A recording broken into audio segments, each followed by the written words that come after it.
Heart shatters as military officers deliver the news no mother wants to hear. Months of silence follow. Tears shed in empty rooms holding battlefield ghosts. Then one morning, an unknown number appears with a voice message that stops time itself. A fallen soldier's voice echoes through the halls, carrying more than just goodbye. It carries a final mission that will prove love never dies. It simply finds new ways home.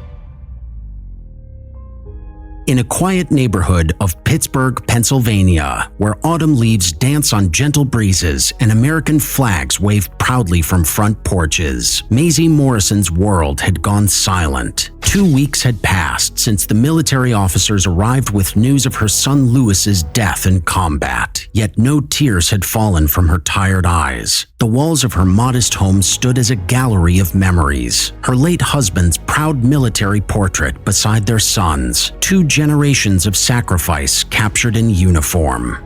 Each morning she would trace their faces with trembling fingers, remembering the sound of their laughter that once filled these empty rooms. The morning light filtered through lace curtains as the elderly widow sat alone on her weathered couch, fingers hovering over her phone's screen. The house felt emptier than ever, the silence broken only by the gentle ticking of her husband's old military clock. Suddenly, a notification appeared on her phone, an unknown number with a voice message. Without hesitation, she pressed play, her heart beating in rhythm with the steady ticking. "Hi, Mom. It's me, Lewis, your son." The phone slipped from her trembling hands, clattering against the hardwood floor as her son's voice echoed through the room. Her neighbor, Wendy, had just arrived with a hot dish, its aroma filling the air with memories of countless shared meals and conversations. Together, they retrieved the phone, hands shaking as they listened to Captain Lewis's final message. "I know you haven't cried yet, Mom. You're too strong for that." His voice continued, warm and familiar like a summer breeze. "But it's okay to let go now. You've always been the real hero. Raising me alone after Dad died, supporting my decision to serve, being the backbone of our military family. This message, it's my way of saying thank you. I'm proud to be your son, and I want you to be proud of yourself too. Remember all those nights you worked double shifts to put me through school? The way you never missed a single baseball game, even after 12-hour days? That's real strength. That's real service. It's time to let go, Mom. I will always love you." For the first time since receiving the news, the dam broke. Tears streamed down Maisie's face as years of suppressed emotion poured out like a summer storm. Mrs. Buckley held her friend close, their shared grief filling the space between them like a heavy mist. The hot dish lay forgotten as the grieving mother finally allowed herself to feel the full weight of her loss, each sob releasing years of carefully maintained composure. Days melted into weeks, marked only by the changing shadows on the wall and the steady stream of well-wishers who brought food she couldn't taste and comfort she couldn't feel. Until one morning, a voice pierced through her fitful sleep. "Mom!"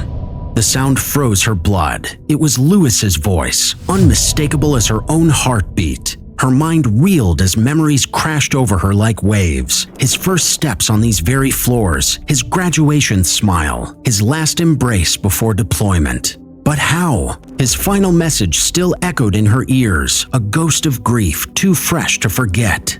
Time seemed to splinter as reality and desperate hope collided. Was she still dreaming, or had her prayers somehow been answered? Had her son somehow defied death itself?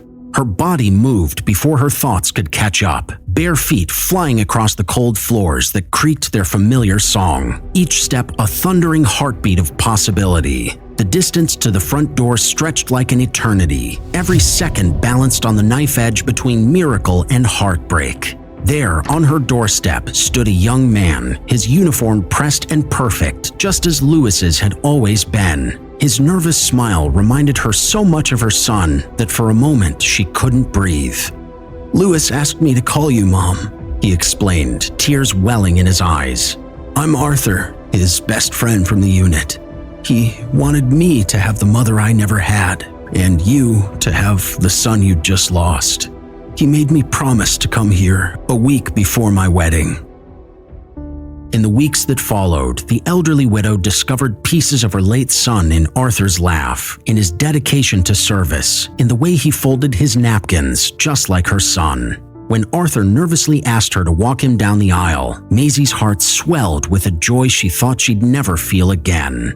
On the wedding day, as Maisie straightened Arthur's military dress uniform, her trembling fingers adjusting his medals just as she had done for Louis so many times before, she realized that love could write new chapters even after the deepest loss. Walking arm in arm with Arthur toward his bride, Maisie felt her son's presence in every step, in every proud smile from the gathered guests, in the sunlight that seemed to embrace them both like a blessing from above. 6 months later, time gifted another miracle. The elderly woman paced the hospital corridor, clutching a gift she'd been saving since her late son's last deployment. Her heart raced with each passing minute until Arthur finally emerged, his face glowing with joy as he carried a tiny bundle.